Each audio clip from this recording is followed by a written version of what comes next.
Dear students, ఈరోజు మనం తెలుగు నూతన సంవత్సరం ఉగాది జరుపుకుంటున్నాం కదా.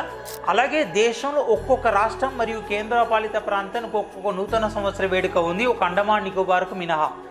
అలా అయితే దేశంలో ఉన్న నూతన సంవత్సర వేడుకలు లడక్, లోసార్, జమ్మూ కాశ్మీర్, నవరేహ్, హిమాచల్ ప్రదేశ్, పంజాబ్, చండీగఢ్, హర్యానా, ఢిల్లీ, వైశాఖి, ఉత్తరాఖండ్, బికోటి, విషువత్, ఉత్తరప్రదేశ్, గుడిపద్వా, బీహార్, జుర్సితాల్ ఆర్ మైథిలి, సిక్కిం, లోసూంగ్, అస్సాం, బొహాగ్ బిహు, అరుణాచల్ ప్రదేశ్, సాంగ్కెన్, నాగాల్యాండ్.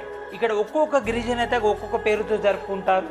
సెక్రెని, ఏలోంగ్, గగన్ సాగి, మణిపూర్, సజీబు చెరోబా, మిజోరాం, చాపేహర్ కట్, త్రిపుర, బైసు విశ్వత్, మేఘాలయ, షాద్సుక్ మిన్సియం, వెస్ట్ బెంగాల్, పొహేలా, వైశాఖ్, జార్ఖండ్, సాహురుల్, ఒడిషా, విశ్వ సంక్రాంతి, ఛత్తీస్గఢ్, హరేలీ, మధ్యప్రదేశ్, గుడిపద్వా, రాజస్థాన్, చైత్ర శుక్లాడి, గుజరాత్, బెస్తు వరాస్, దాదర్నగర్ హవేలీ, డయూ డామన్, గుడిపద్వా, మహారాష్ట్ర, గుడిపద్వా, గోవా, షిగ్మో ఆర్ శిశిరోత్సవ్, కర్ణాటక, తెలంగాణ, ఏపీ, ఉగాది, పుదుచ్చేరి, పుతండు, తమిళనాడు, పుతండు, కేరళ, విషు, లక్షద్వీప్, మినీకాయ్.